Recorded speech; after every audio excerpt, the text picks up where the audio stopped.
Labrīt! Šodienas raidījums viss būs sportiskā gaisotnē, jo no 11. līdz 14. maijam, tātad šodienai, visu Jelgavu rībina Eiropas čempionāts staihokejā. Tas ir likumsakarīgi, ka čempionāts notiek Jelgavā, jo tieši šeit meklējami Latvijas staihokeja pirmsākumi. Staihokejs ir tas pats hokejs, tikai to spēlē cilvēki ar kustību traucējumiem, roku kāju amputācijām, kā arī roku kāju problēmām pēc traumām gan sportā, gan sadzīvē. Šis sporta veids radās Krievijā pēc ārsta protēzista doktora Marka Pitkina iniciatīvas, kad viņš zinātniski izpētīja, ka cilvēkiem ar kājas amputāciju ir vieglāk veikt kustības, slidojot uz ledus, nekā ejot. Началось все в 1999 году, когда в Санкт-Петербурге Viss aizsākās 1999. gadā, kad Sanktpēterburgā Afganistānas kara invalīdi uzkāpa uz ledus.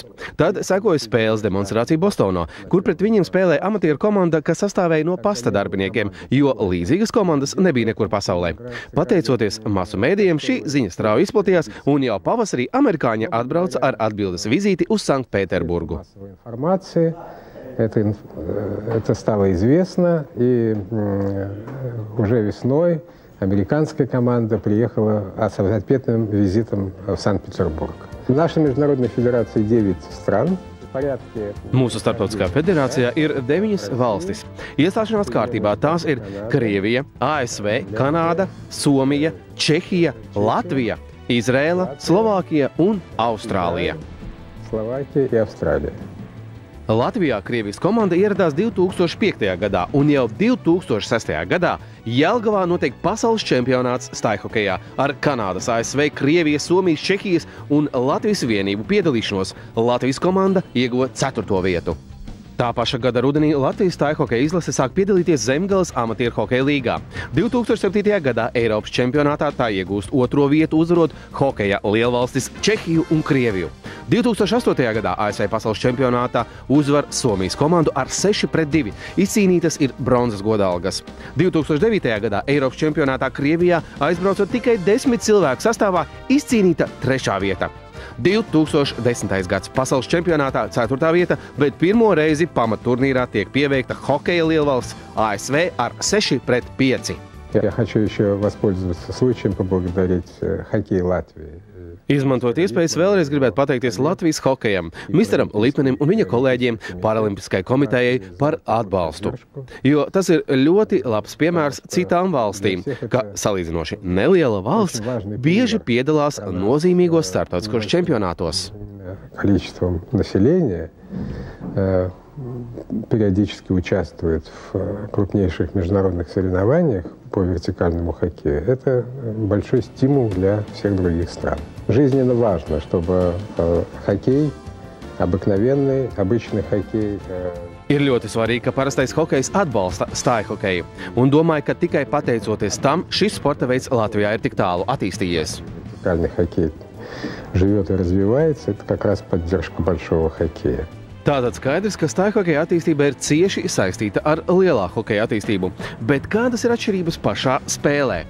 Viena no būtiskākajām atšķirībām ir izveidotā punktu sistēma. Punktu sistēma ir radīta tāpēc, lai invaliditāti pēc viņu lieluma noteiktu tā pēc grādiem. Tātad 1, 2, 3. Tātad 3 punkti tas ir invaliditāte, kur ir diezgan minimāla. Ja, kur cilvēks noteikti kājas, viņam ir vesels, viņš var skriet un slidot. Tad 2 punkti tur varētu būt gan amputācijas zemceļa, gan dažādas traumas, traumu radītas ortrozes un tā tālāk. Un savukārt 1 punkts, tur ir, kā jau varēja redzēt šeit spēlējot arī mūsējie zēni, tad amputācija virs elkoņa, ja, tad, kad tev elkonītis nestrādā, tad tas ir 1 punkts, un tāpat amputācija kāju, amputācija ir virs ceļa. Vai, tā kā, piemēram, Somijam, tur vienam zēnam abas pēdas ir amputētas, un tāpēc viņš spēlē. Te ir tādas niansītes, kas ir ļoti svarīgas medicīniskā klasifikācija. Vienai maiņai, spēlējot pilno sastāvā 12 punktus, ja ir noraidījums, viens spēlētājs ir noraidīts ar 9 punktu, un ja 2 spēlētāji, tad ir 6 punkti. Bet kā ar spēka paņēmieniem? spēka paņēmieni principā nav atļauti. Spēka spēle ir atļauta ļoti minimāli. Nedod Dievs tur kaut kāds grūdienis uz borta, tas uzreiz noraidīts uz spēles beigām. Bet tas nebūtu nenozīmē, ka spēle nav dinamiska un aizraujoša. Emocijas sit augstu vilni tāpat kā parastajā hokejā. Par to mūsu filmēšanas grupa pārliecinājās jau čempionāta atklāšanas dienā. Starp citu, par staihhokeju interesi sāk izrādīt ne tikai Eiropā, bet arī Āzijā. Tā kā šis sporta veids tikai tā pa īstam tagad sāk uzņemt apgriezienus, un jauni spēlētāji tam būs vajadzīgi arvien vairāk un vairāk. Tas ir ļoti nepieciešams mums, kā federācija. Savādāk mūsu sporta veids kā suga nevarēs izdzīvot, jo mēs cīnāmies ar pasaules vēl 1000 sporta veidiem, lai tiktu uz paralimpiskajām spēlēm. Ja, un, ja mēs neeksistēsim, tad Latvija netiks pārstāvēta.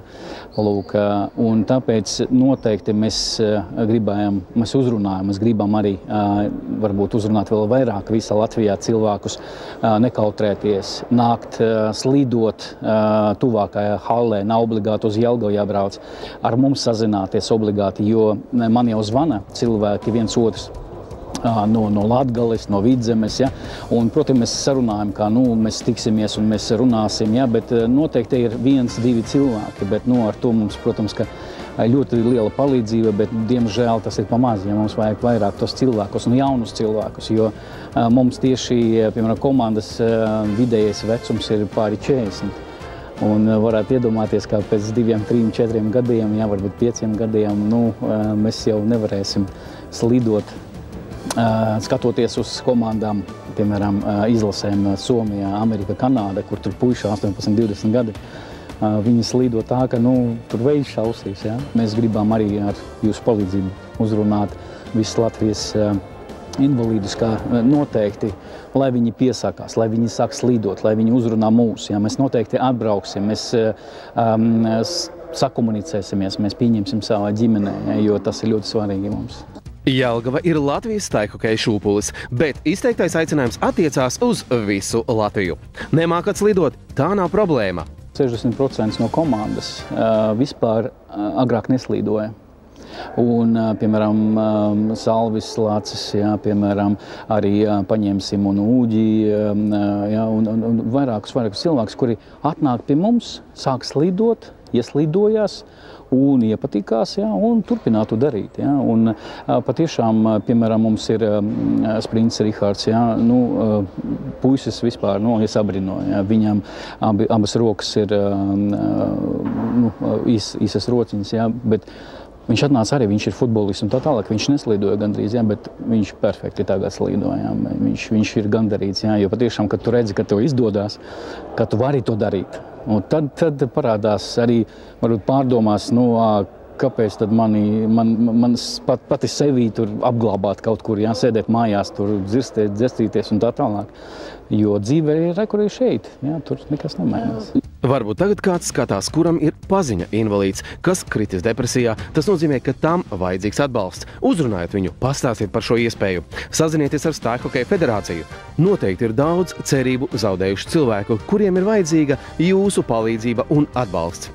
Varētu teikt, ka staihhokejs ir arī sociāla aktivitāte, kas sašūpo visu sabiedrību. Domājot par hokeju, tātad staihhokeju, tas ir tas virziens, kur arī mēs mēģinām atbalstīt, jo hokejs jau netiek šķirots, vai viņš ir cilvēkiem ar īpašām vajadzībām, ja viņš ir cilvēkiem vai jauniem bērniem, vai jauniešiem tātad, vai bērniem, kas ir praktiski knapi uzkāpuši uz ledus, uz slidām.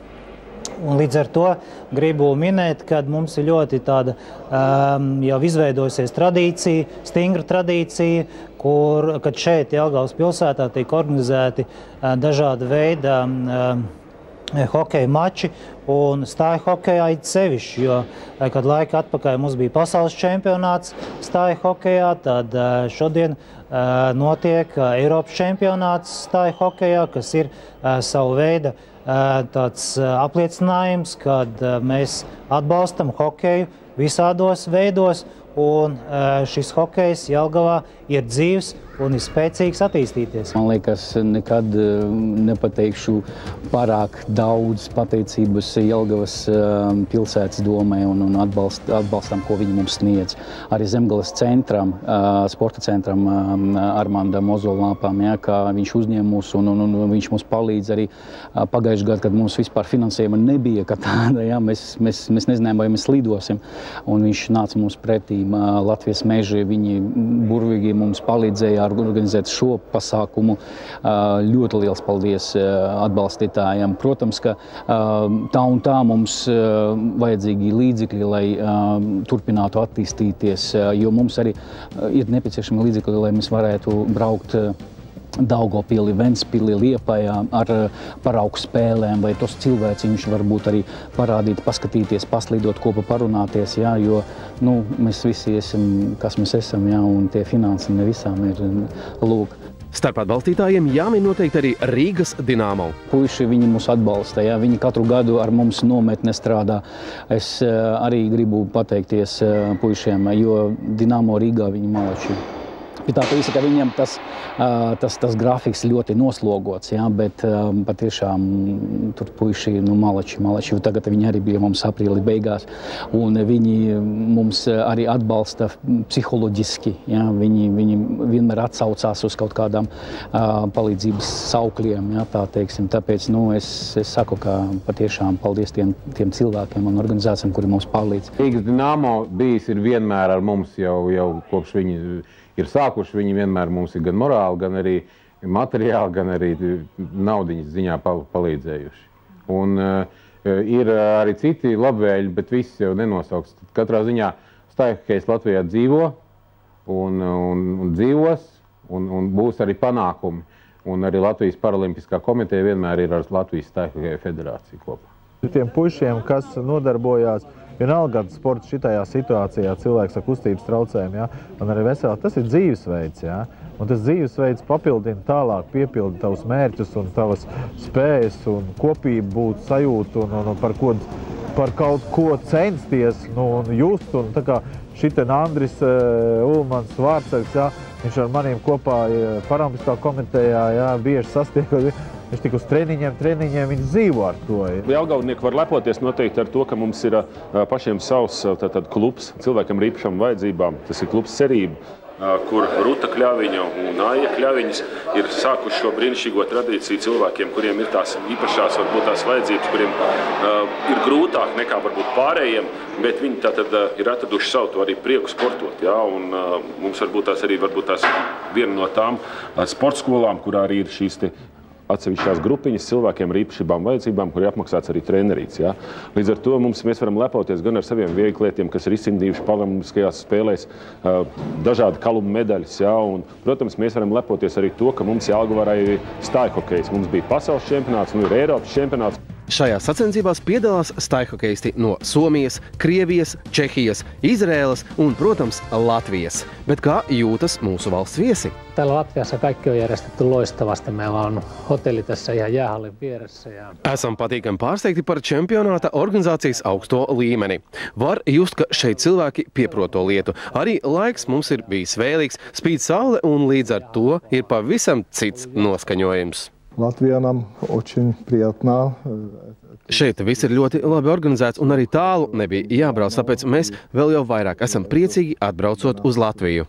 Arī pārējo valstu pārstāvi atzinīgi vērtē organizāciju, izsaka pateicību gan ledus hallē, gan viesnīcai. Arī par sportu saka, ka mājās pat sienas palīdz. Bet, lai mūsējo sportiskais gars būtu visaugstākajā līmenī, ir vajadzīgs arī līdzjutēju atbalsts. Un notikumi Latvijas hokejā pierāda, ka mēs protam līdzi just. Mums ļoti svarīgi, lai būtu atbalstītāji, lai mūs arī uzbūžinā bišķi no tribīnēm, jo spēles būs ļoti sarežģītas, jo Somijas komanda ļoti stipra. Ja, un, ja mēs gribam uzvarēt un saņemt to čempionu titulu, tad mums ir nepieciešams atbalsts noteikti. Un, protams, ka zvaniet, rakstiet un atbalstiet mūs, jo mēs cenšamies pārstāvēt Latviju visa pasauli nākamajā gadā Somijā. Gribētu novēlēt, kad dar ko var, mūsējiem ir jāuzvar. Kad mums piedāvāja Latvijā rīkot Eiropas čempionātu, piekritām 2 iemeslu dēļ. Pirmkārt, lai popularizētu Latvijā šo sporta veidu, un otrkārt, lai mājas sienas palīdzētu izcīnīt čempionu titulu. Tā zina stāstīt Andris Ulmanis. Konkrēts mērķis iegūt tādu vai tādu medaļu mums nav noteikts, tomēr cerība un virziens ir vajadzīgs. Tāpēc šoreiz ceram izcīnīt Eiropas čempionu titulu, jo sudraba un bronzas godalgas mums jau ir. Spēles ir ļoti spraigas un negaidītiem iznākumiem. Ceturtdien rezultāti: Somija ar 10-3 uzvarēja Eiropas izlasi, bet ar 15-1 Latvija uzvarēja Eiropas izlasi. Līdz ar to šodien gaidāma dinamiska spēle starp somiem un latviešiem, jo, kā teikt, pirmajā spēlē palika šis tas nepadarīts. Pirmā spēle ir pirmā spēle, gan somiem, gan mums. Un es domāju, ka turnīrs ir tikko sācies un sestdien būs pavisam cita spēle, jo šitā spēle bija ļoti laba, gan arī no mūsu puses. Tikai mazliet beigās pietrūka koncentrācijas un varbūt veiksmes nedaudz arī. Bet sestdien mēs esam gatavi viņus saplēst. Un, lai tas būtu iespējams, liekam malā visus pavasara darbus un šodien dodamies uz Jelgavu līdzi just. Ieeja uz spēlēm ir bez maksas.